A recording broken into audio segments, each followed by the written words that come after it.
Ngayong umaga po na to, sa pagpapatuloy ng ating pag-aaral ng mga salita ng Diyos, nandito tayo sa pag-aaral ng mga katangian ng Diyos. No? Sa mga nakasama ko ng ilang Sundays, tayo ay nag-aaral ng mga katangian ng Diyos sapagkat ang sabi ng Biblia, ang malaman natin at maunawaan natin, ang makilala natin kung sino ang Diyos, ang siyang simula ng buhay na walang hanggan. No?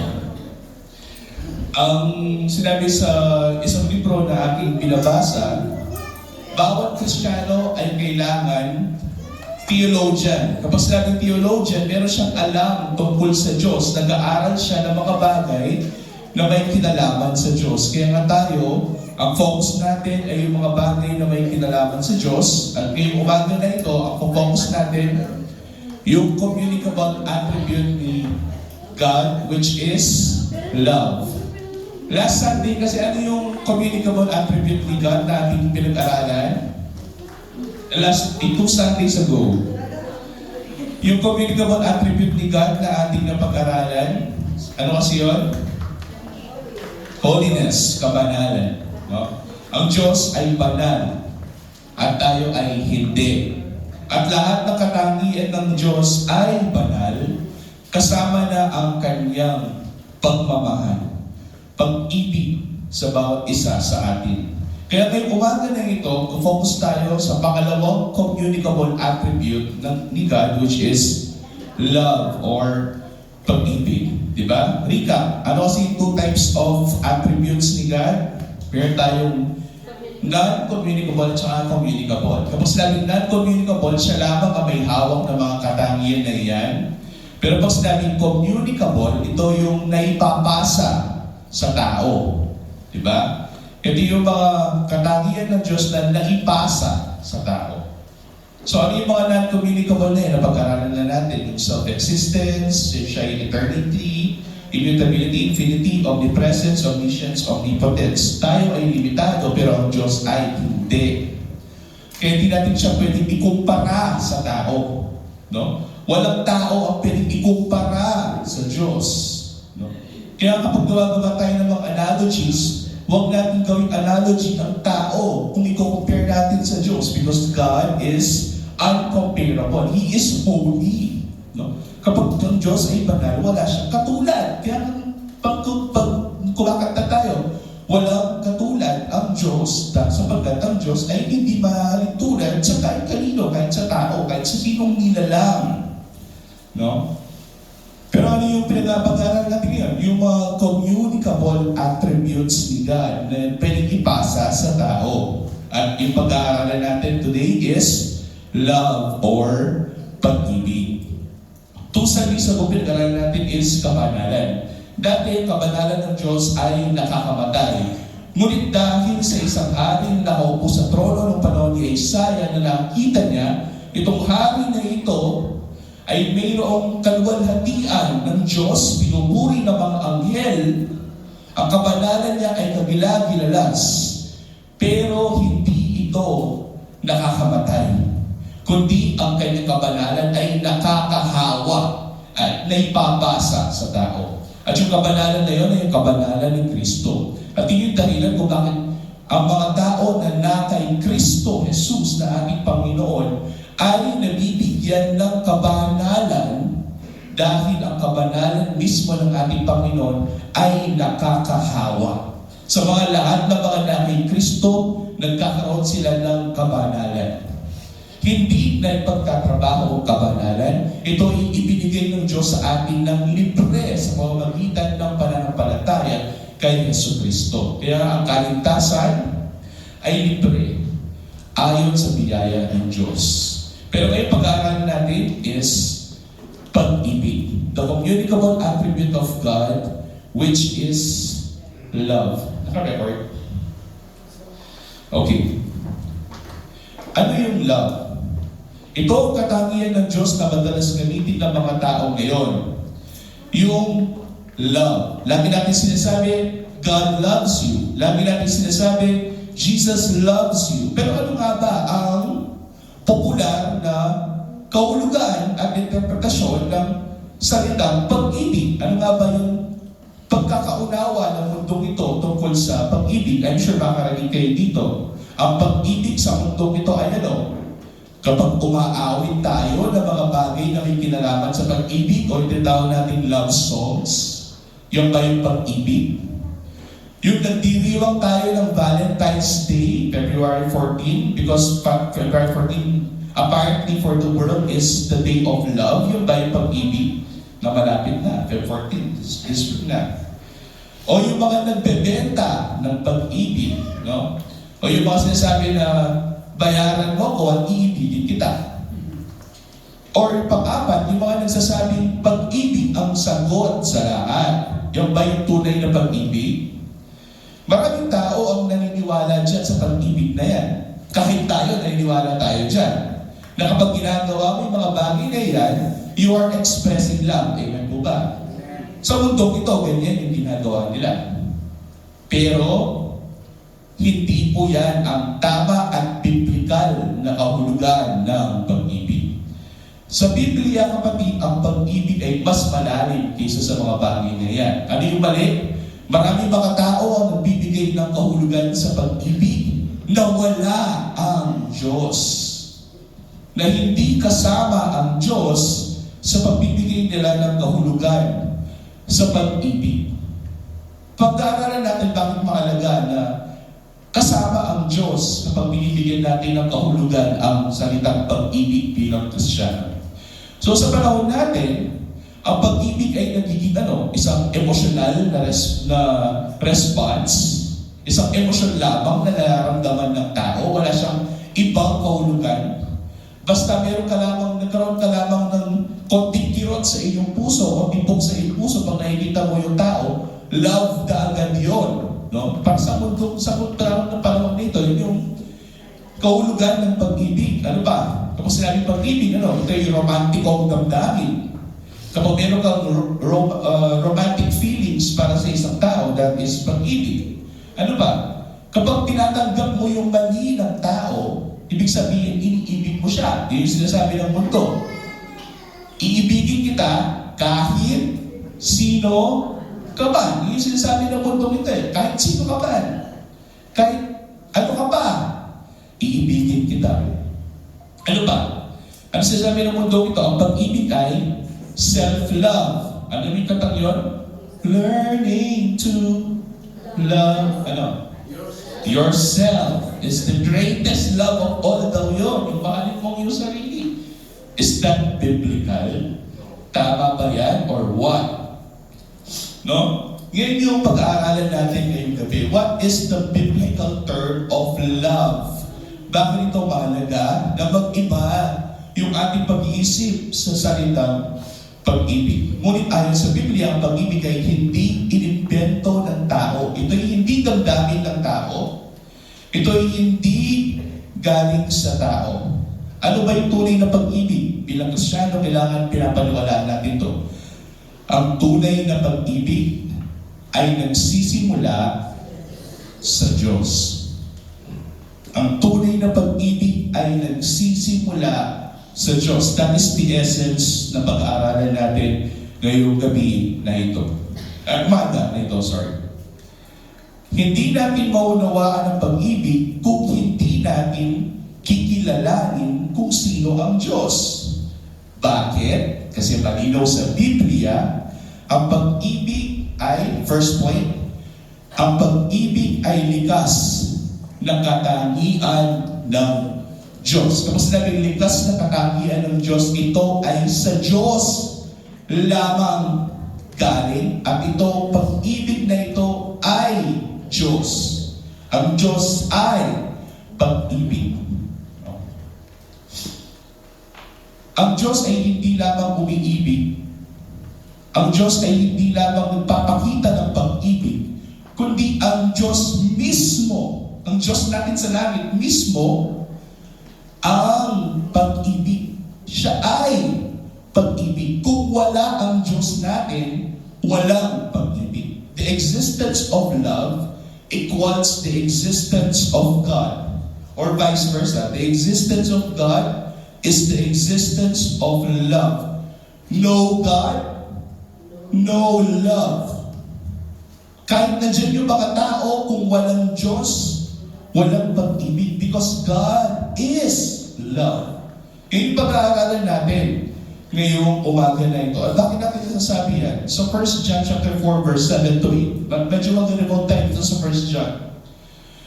Kasi dito sa aklat ni Juan, dito talaga describe what is love and what is God's love for us. No? The author of 1 John is also the author of the Gospel of John and Revelations, which is John himself. The beloved, ang best friend ni Christ nung siya ay nabubuhay. No?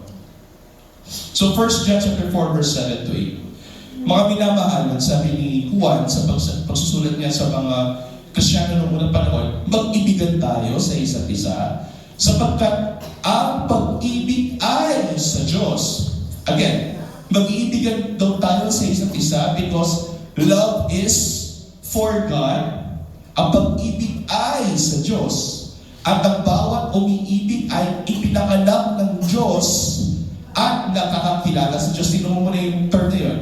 Lahat ng mga marunong umibig ay nakakakilala sa Diyos.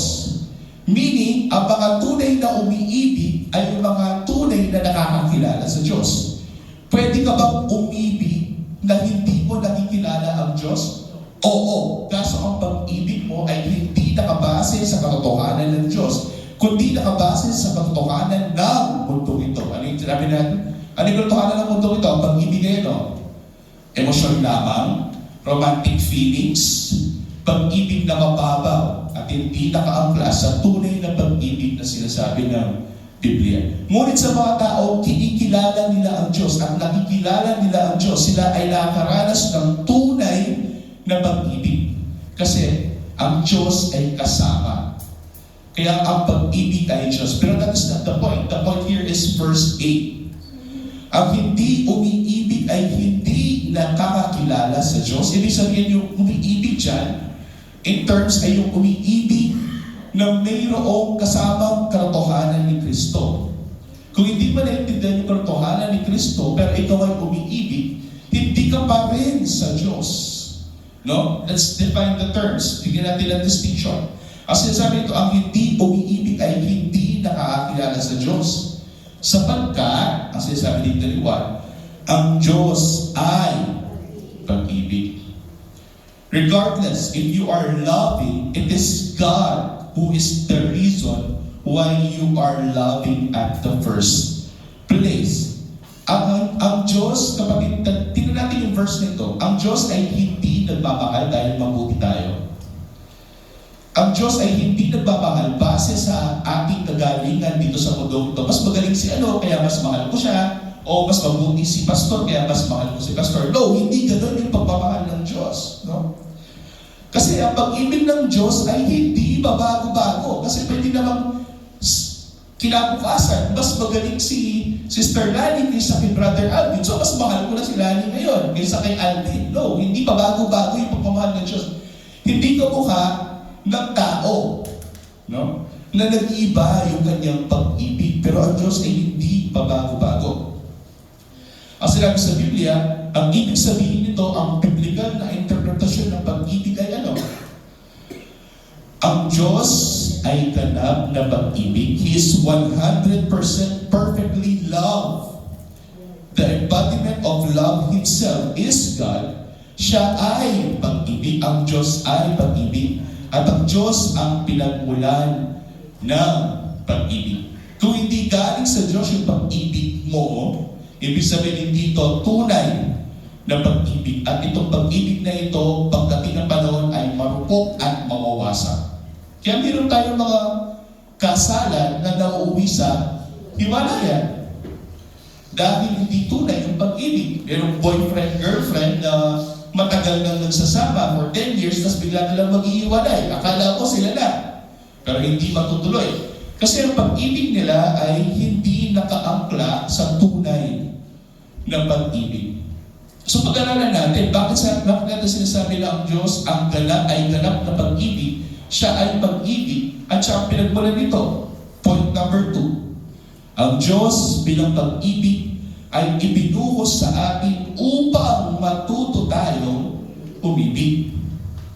No? Kaya nga kailangan makilala mo muna ang Diyos upang ikaw ay matutong umibig ng totoo. Laging nauuna ang source ng pag-ibig. Kilalanin muna natin siya. Bakit siya tinawag na pag-ibig? Sa Genesis chapter 1 verse 27, sabi dito, ang tao ay nilikha ayon sa walis o larawan ng Diyos. Basahin natin. Kaya nilalang ng Diyos ang tao ayon sa kanyang sariling larawan. Ayon sa larawan ng Diyos, siya nilalang. Sila yung kanyang nilalang na lalaki at babae. Kasi sabi dito ng Book of Genesis, no, na tayo ay nilalang ayon sa larawan o sa wangis ng Diyos. Ang wangis ng Diyos ay pag-ibig. At kung ang Diyos ay pag-ibig at nilikha tayo ayon sa wangis ng Diyos, tayo din ay marunong umibig dahil doon. Ang Diyos ang dahilan kung bakit ang tao ay marunong umibig kasi tayo ay nilikha ayon sa kanyang wangis. Kung hindi tayo nilikha ayon sa wangis ng Diyos, hindi tayo marunong umibig, hindi tayo matututong umibig. Kaya nga ang tao ay may kakayahang magmahal.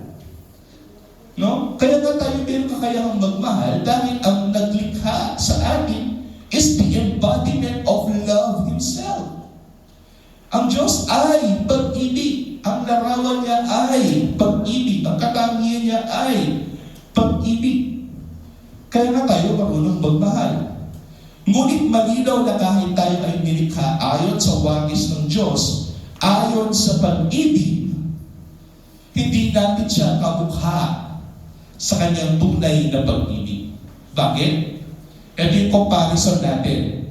Kahit tayo ay nilikha ayon sa wangis ng Diyos na marunong tayo umibig, hindi pa rin natin kayang tapatan yung pag-ibig ng Diyos. Bakit? Ito yung comparison. Ang pag-ibig ng Diyos ay walang hanggan. Pero ang pag-ibig ng tao ay limitado. Pwedeng mahalin kita ngayon, pero bukas hindi na kita mahal. O kabaligtaran, tulad ka. Ngayon, hindi kita mahal, bukas na lang kita mamahalin. No? Nag-iiba, may limitasyon yung pag-ibig ng tao. Ano ba? Ang pag-ibig ng Diyos ay talisay at malinis. Ngunit ang pag-ibig ng tao ay may halong kasalanan. Kasi tayo ay ipinanganak na makasalanan. Hindi natin kamukha yung pag-ibig ng Diyos na talisay at totoo. At ang pangatlo, ang pag-ibig ng Diyos ay perpekto. At ganap yan, hindi siya ay ganap. At ganap, that is 100%. Kung iibigin ka ng Diyos ngayon, that is 100% love at hindi na magbabago yan. No? Ngunit, ano pinakaiba? Ang pag-ibig ng tao ay marupok. Perfecto yung pag-ibig ng Diyos, that is 100%. Pero ang tao ay marupok. Kung 99% pa yan, kung tao yung umiibig, pero parang 1% na ito'y mabubuwal. No?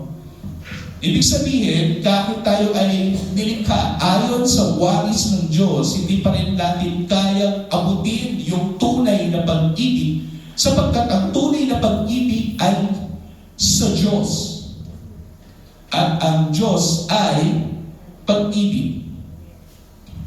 Kaya kung nasasabi na hindi natin kayang makuha ang tunay na pag-ibig ng Diyos sapagkat ito'y katangian ng Diyos mismo. Sa Kanya galing ito. Kaya hindi natin ito kayang makuha ng perpekto sapagkat hindi tayo perpekto mga nilalang. No?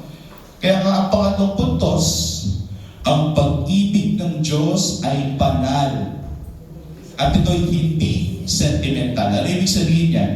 Ang pag-ibig ng Diyos, kapag sinabing banal, this is outerly, hindi natin ito kayang maabot. Ito ay malayo sa atin. Hindi ito kayang ihalintulad sa tunay na pag-ibig niya. Kasi tayo mga tao, ang pag-ibig sa atin ay sentimental. Kapag mayroon kang na-feel na sentiment sa isang tao, nagkakaroon ka ng attraction sa isang tao, nagkakaroon ka ng romantic feelings sa isang tao, para sa atin, that is already love. But God is not basing His love out of attractions. Hindi yung nakita niya, ay, Ang gwapo naman, ni Brother Marvin, mamahalin ko siya. Ay, ang ganda naman ni Sister Max, mamahalin ko siya. Or nakita niya yung ginagawa mo ay mabuti at kaya mamahalin ng Diyos. No, that is sentimental. But God's love is not sentimental. Tingnan natin yung comparison. Kaya binibigyan ko kayo ng konting comparison. Ang mundo ngayon ay nagsasabing, kung mahal mo ko, tanggapin mo ako kahit may mali. Diba? Ganyan tayo eh. Okay? Ganyan ka ba talaga? Mapagmura ka pala? Hindi ka expect na ganun ka. Kung mahal mo ko, tanggapin mo ko kung sino ako. Diba? Ay, ganyan ka pala. Yung palang personalidad mo hindi maganda. Kung tunay mo kong mahal, tatanggapin mo ko. Ganyan tayo ngayon sa mga panahon natin. Kailangan tanggapin kung sino ka man. Mahalin kahit sino ka man. Sabi nga ni Bruno Mars, you're amazing just the way you are. Wala na akong babaguhin. Kahit sino ka man, tatanggapin kita. Kahit ano bang mali sa'yo, okay lang para sa akin. Is that true love? Na alam mong may mali sa kanya, pero wala kang gagawin, tatanggapin mo na lang yun. No? Hindi.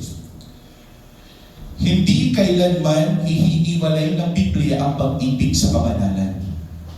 Sapagkat ang pag-ibig at kabanalan ay iisa. Because God is holy and God is love. If God is holy and God is love, then His love is holy. Now that logic will say, if God is love and God is holy, then His love is holy. So ano gagawin natin? Dinungo natin, basahin natin. Ang Panginoon ay matuwid. Psalms 145:17. Ang Panginoon ay matuwid sa lahat ng pamamaraan niya at mabait sa lahat niyang mga gawa. Ibig sabihin, lahat ng ginagawa ng Diyos ay matuwid. Ito ay katwiran. At kung minamahal ka ng Diyos, minamahal ka ayon sa kanyang katwiran. At kung magmamahal din tayo ng tao, ito ay ayon sa katwiran ng Diyos. Thus, ang pag-ibig ng Diyos ay hindi pagpapabaya sa kasalanan. Kapag mahal mo ang tao, kapag mahal mo ang iyong asawa, o mahal mo ang iyong kaibigan, o yung mga kaanak, at nakikita mo na sila ay nabubuhay sa kasalanan, nabubuhay sa mali, hindi natin sila iibigin just the way they are. Hindi natin sila iibigin kung sino man sila. Bagkus, iibigin natin sila in a way na ilayo natin sila sa mali at kasamaan. Diba? Sa papaano paraan, ipakilala natin ang Panginoon. At manalangin, hoping na sa kapangyarihan ng Ebanghelyo, magbago sila. Kasi alam mo, kung inibig mo yung tao, at alam mo ang tao ay nabubuhay sa mali, alam mo pagdating ng panahon, mayroong bunga yung ginagawa niya. At alam mo, hindi maganda ang magiging bunga ng ginagawa niya. Totoo mo ba siya mahal nun? Na pinabayaan mo na siya doon sa kasalanan na ginagawa niya? May kita mo sa Biblia, kapatid, na ang Diyos na pag hindi niya mahal ng tao, ano yung ginagawa niya? Pinababayaan na lamang siya sa kanyang ginagawang mali. Pero tayo, kung mahal natin yung ating kapwa-tao, lalo na yung ating mga kamag-anak, kaibigan, ang ating asawa, kapag nakikita natin siya sa sitwasyon na naglalasing na lang siya araw-araw, hindi na siya natrabaho, pinababayaan ng iyong pamilya, huwag mo siyang mahalin kung sino man siya. Mahalin mo siya in a way na mabago siya sa mga salita ng Diyos. Ang Diyos ay hindi nagpapabaya sa kasalanan. Kaya ang pagmamahal ng Diyos ay may kaakibat na aksyon o biyaya. Ang tunay na pag-ibig ay may kasamang katuwiran. Kung mahal natin ang tao na iniibig natin, tulungan natin itong tao na ito na lumakad sa matuwid at makatwirang kalooban ng Diyos. Kung siya ay nagkakasala, So pantaya kitang kayang kasalanan. E tayo paborin kitang kasalanan ng ito. Tutukan tayo hanggang kitang overcome ni itang kasalanan. Apit tayo tunay ang lugod para kita. Bakit? Kasi ang pag-ibig ng Diyos ay may kasamang katwiran at kabanalan. Hindi ka mamahalin ng Diyos just the way you are. Kung ikaw ay makasalanan at pinabayaan ka na lang niya sa kasalanan, hindi ka na mahal. May ginagawa ang Diyos para mabago ka araw-araw. Ang Diyos ang gumagawa niyan, hindi natin tayong gawin yan. At yun yung pagpapakita ng pagmamahal ng Diyos. Point number 4. Ang pinakamalinaw na pagpapahayag ng pag-ibig ng Diyos ay ang mismong krus ng ating mahal na Panginoong Jesucristo. Ito ang tunay na pag-ibig ng Diyos. John chapter 15 verse 13, sabi ni Jesus, "Greater love have no man than this, that a man lay down his life for his friends." Kapag ang tao ay kayang ibigay ang kanyang buhay para sa kanyang mga kaibigan, ito ay tunay at mas nakakahigit na pag-ibig. Diba yun yung naging basihan ng mga Rizalista? Kasi si Rizal, binigay niya ang kanyang buhay para sa mga tao. So kala nila, pwede na siyang sambahin. No. Pero tandaan, ang pinakamataas na pagpapakita ng pag-ibig ng Diyos ay hindi dahil nilikha niya ang tao. Mayroong mga reliyon na nagsasabi na ang tunay na pag-ibig ng Diyos ay naipapakita sa paglilikha niya sa mga tao. No! Ang tunay na pag-ibig ng Diyos ay hindi naipapakita sa paglilikha niya sa mga tao. Kundi saan? Kundi sa kanyang pagtubos sa mga taong makasalanan sa pamamagitan ng kanyang anak na si Jesucristo. Yan ang tunay na pag-ibig.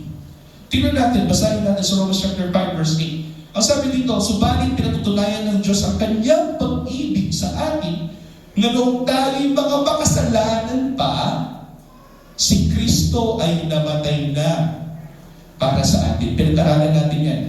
Napakadalang na makikita mo na mayroong tao na mamamatay para sa kanyang mga kaibigan. Amen mo ba? Tulad ang ginawa ni Rizal. Napakadalang yan. Pero mas madalang na mayroong tao na nagbibigay ng kanyang buhay para sa kanyang mga kaaway. Yan ang ginawa ni Kristo para sa atin. Alam niyo ba, makita mo dyan, na bagaman tayo'y mga makasalanan pa, si Kristo na ay namatay na para sa atin. Yan ang pagpapakita at pagpapatunay ng tunay na pag-ibig ng Diyos na hindi kayang maunawaan ng isang makasalanang tao.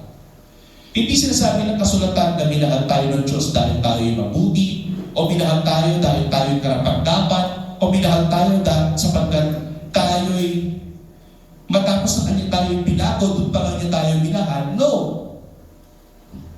Pakita mo dyan minahal niya tayo habang tayo'y makasalanan pa. Habang tayo'y makabasahan sa kanyang harapan, hindi karapat-dapat mahalin, pero minahal niya pa rin tayo. Iyan ang biyaya ng Diyos, ang tunay na pag-ibig ng Diyos. Kaya makita mo sa 1 John verse 4, tapos ito yung 10, kanina 7 and 8. Mag-jump tayo sa 10. Sabi dito ni Juan, narito ang pag-ibig. Hindi sa tayo'y umibig sa Diyos, kundi siya ang umibig sa atin. This is John describing what is true love. Ano nga ito yung TL? TL lang ko sa'yo, sabi nga ng iba. No, that is not true love. Yung nakaroon ka ng romantic feeling sa isang tao. No, this is true love. Narito ang pag-ibig, sabi ni Juan. This is very important. This is love, sabi ni Juan. Hindi dahil tayo'y umibig sa Diyos, hindi dahil inibig natin ang Diyos kaya may pag-ibig. No. Kundi ang Diyos mismo ang siyang umibig sa atin. That is true love. At ano daw yung embodiment ng love na ito? Ano daw yung patunay ng pagmamahal na ito? Diyos sa bawat isa sa atin. Na sinugo niya ang kanyang mismong bugtong na anak, na kanyang minahal. Mamaya, pag-aaralan natin. Na maging pagtubos para sa ating mga kasalanan. This 1 John chapter 4 verse 10, ano yung kamukha niya? Siya rin nasumulat sa John 10. Very famous. John chapter 3 verse 16. Ano sabi doon? For God so loved the world that He gave His only begotten Son. Na ang pagmamahal ng Diyos ay may kaakibat na sakripisyo na kaya niyang isacrifice kahit ang kanyang bugtong na anak para sa atin. Ang kaligtasan ay nagsisimula hindi sa ating pag-ibig sa Diyos. Marami kasing mga pastor magsasabi niyan, ibigin mo ang Diyos at ito ay kanyang iibigin. Diba? Buksan mo ang iyong puso sa Diyos at papasok siya sa iyo at doon kanya iibigin. Para bagang yung pag-ibig ng Diyos ay reaction lamang niya sa ating pag-ibig sa Kanya. No! Love of God is not a reaction. It is action. Hindi siya reaction. Tayo ang nagre-react sa Kanyang pag-ibig. Kailangan mahalin ka muna ng Diyos, which is the action, bago natin siya mamahalin. That is the reaction. Minahal niya tayo nung tayo makasalanan. Paano tayo patay pa sa ating mga kasalanan? Yung pagmamahal na yan, which is grace, ibinuhos niya sa iyo nung ikaw ay makasalanan pa. At yung reaction ng grace na yun is, natuto natin ibigin ng Diyos. Kaya by grace you have been saved. Because God's love is a free gift. Hindi ito ibinigay sa iyo dahil mas magaling ka or what. No. Minahal ka ng Diyos, ng libre, walang bayad. Minahal ka niya, technically, kahit sino ka man. Kahit makasalanan ka, minahal ka niya. No? Kundi ang pag-ibig ng Diyos sa atin ang dahilan kung bakit tayo ay naligtas. Kaya nga point number 5, ang Diyos ay pag-ibig dahil nagmula sa Kanya. Ito. Sa ibang relihiyon, kapatid, hindi ko nababanggitin yung mga relihiyon na marami, kahit ang Judaismo, which is the religion of the Jews, naniniwala sila na ang Diyos ay pag-ibig sapagkat natuto siyang umibig noong nilikha niya yung mga tao. In fact, sa Muslim faith, sabihin ko na, sa Muslim faith, si Allah ay natutong umibig nung nilikha niya yung mga tao. Kung walang tao, hindi marunong umibig si Allah. Kahit sa Hinduism, ganyan din. Ang Diyos, na kanilang sinasamba, kaya siya marunong umibig kasi nilikha niya yung mga tao. Yung relationship ng Diyos sa tao is what makes love. Kasi may relasyon. Ang pag-ibig, kailangan mayroong relasyon. Amen mo ba? Hindi ka naman pwedeng umibig kung walang relasyon. Sinong iibigin mo? Ang iyong sarili? Hindi naman pwede yun. Diba? So, ang relationship ng love sa Diyos sa ibang religion is God and man. Pag walang man, walang love. Kasi ang relationship is God and man. So sa ibang reliyon, ang Diyos ay kailangan maglikha ng tao upang siya ay matutong umibig. Pero is that the biblical term? Diba? Asa ano sinabi sa Biblia? Ang Diyos ay pag-ibig. Ibig sabihin, God mismo is love. Kaya nga sa mga maraming tao noong unang panahon, no? Kahit hindi sa modern day ngayon, yung mga tao noong unang panahon, which is, if I'm not mistaken, that is 1500s, or the day of enlightenment, yung mga tao ay mga marurunong, mga pilosopo, mga magagaling. Ang pinaka-compelling na relihiyon para sa kanila is Christianity. Do you know why? Kasi dahil sa Christianity lamang o yung paniniwala kay Kristo, pananampalataya kay Kristo,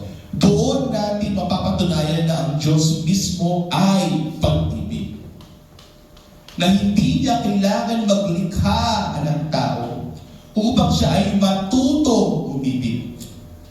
God in Himself is a loving God.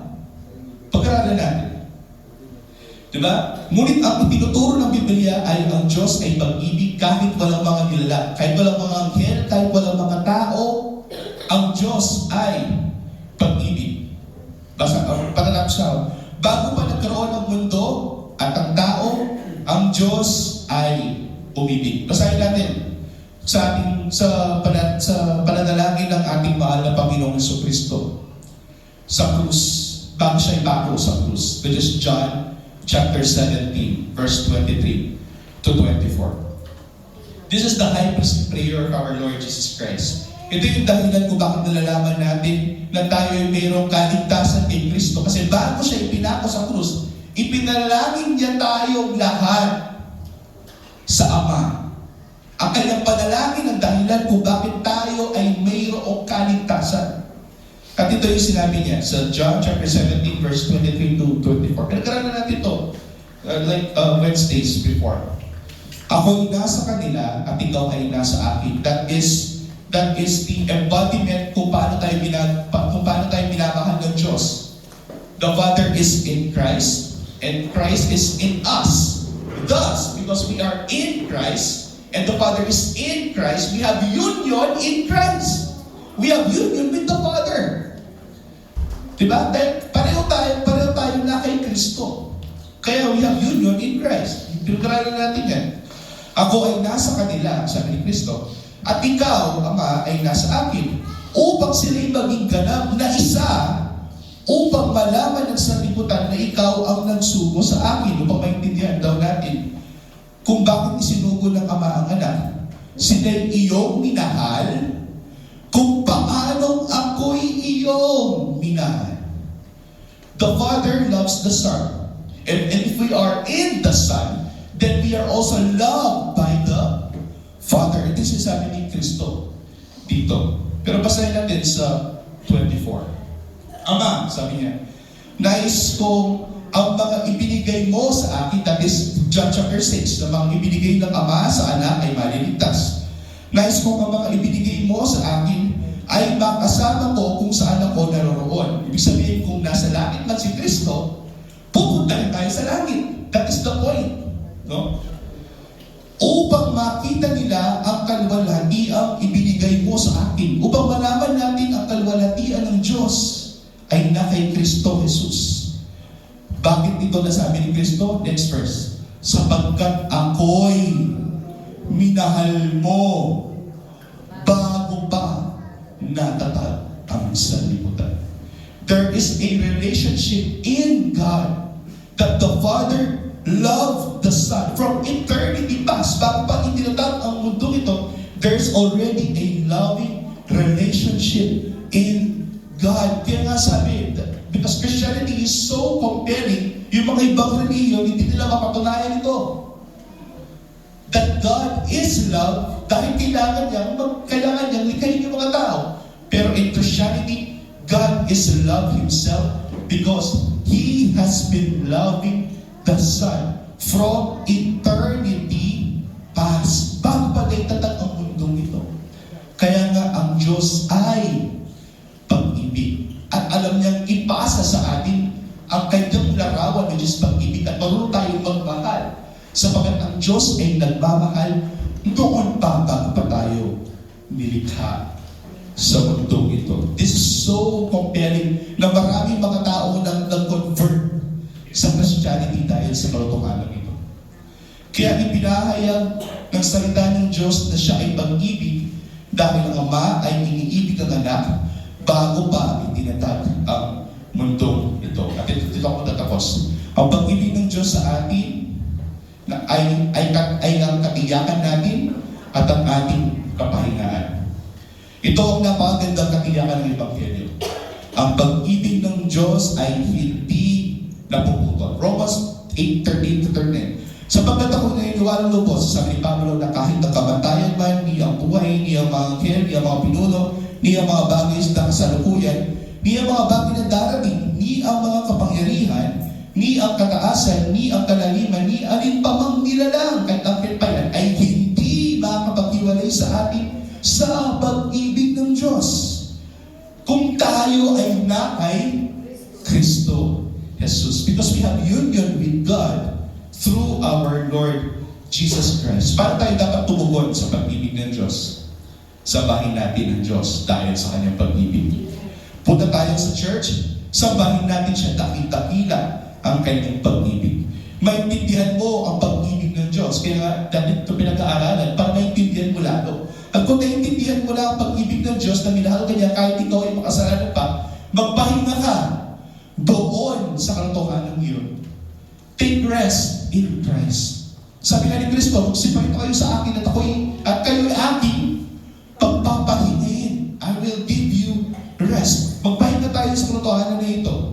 Ano ba gawin natin? Ibigin ang ating kapwa bilang bunga ng ating bagong buhay. Kung inibig tayo ng Diyos, ibigin din natin yung ating mga kapwa. Ibigin ng Diyos sa katotohanan, hindi dahil ito'y kailangan. Hindi ka nag-a-attend ng church dahil kailangan mag-attend kasi baka hindi na ako paboran ni pastor or what? Kasi nagpapalakas na kay pastor eh. No. Mag-attend ka ng church dahil alam mo mahal ka ng Diyos at nais mo malaman ang mga katotohanan ng Diyos. That is how we should love God. At ipakita ang pag-ibig sa mga magitan ng sakripisyo. No? Kahit mahirap, kahit masakit, kahit may karamdaman, may mga pagsubok, walang pera, ibigin pa rin natin ng Diyos. Sumamba pa rin tayo sa Diyos. Ang pinakamalaking patunay ng pag-ibig ng Diyos ay hindi sa gaginawaan ng buhay natin, kundi ibinigay niya kanyang tugdaan at nagsakripisyo siya para sa ating mga makasalanan. Kaya sabi ni Pablo sa Galatians chapter 2:20, ako ay ipinakong kasama ni Kristo at hindi na ako nabubuhay, kundi si Kristo na ang nabubuhay sa akin. At ang buhay na kinabubuhay ko ngayon sa laman, sabi ni Pablo, ay kinabubuhay ko sa pamamagitan ng pananampalataya sa Anak, which is our Lord Jesus Christ, ng Diyos na sa akin ay nagmahal. At at nagbigay ng kanyang sarili dahil sa akin. This is true love. Ito yung dito natin ibase yung ating pag-ibig sa ating kapwa. Kung ang Panginoong Jesucristo ay kayang isakripisyo ang kanyang buhay para sa atin dahil mahal niya tayo, ganyan din tayo sa ating mga kapwa-tao na kailangan natin magsakripisyo. Ibigay natin ang pag-ibig natin sa kanila na may sakripisyo. Kahit walang pera, kung nangangailangan ng pera, mag-sacrifice tayo, tulungan natin yung tao. Ganon, no? Ganyan ang pag-ibig. Ang pag-ibig. Hindi sa lakas ng pag-ibig natin sa Diyos, kaya tayo umiibig, kundi sa lakas ng pag-ibig, kundi sa walang hanggang pag-ibig ng Diyos sa atin na kay Kristo Jesus. Doon tayo mapahinga sa katotohanan yan. Tayo muna lang. Ama, maraming salamat sa mga salitang ibigay sa amin. Maraming salamat o Diyos na kami ay idadala ngayong umaga na ito kung malaman ang katotohanan na ito. Na ang iyong pag-ibig ay banal at ang iyong pag-ibig ay walang katulad. At ikaw ay pag-ibig dahil ikaw ay Diyos na umiibig bago pagnilikha ang mundo ito. Itong mga bagay ito, O Diyos, ay aming nalalaman sapagkat kami binuhay mo muli. At sa iyong pagbubuhay muli, kami patuloy na malakad sa katotohanan at bigyan mo kami ng kapangyarihan, mahal na Panginoon, upang ang iyong katotohanan ay may interpret namin ng totoo, na biblikal. Bigyan mo kami karunungan, mahal na Panginoon, na malaman namin ito sa aming buhay at upang may sa pambuhay namin ito. At lalo bigyan mo kami ng biyaya, O Diyos, at kalatagan sa mundo ito, upang kahit ng mga pagsubok, mga suliranin ito ay malampasan sa pamamagitan ng iyong mga katotohanan at salita. David Nisa. At ito yung sa madalaman sa pagkapangalan ni Jesus.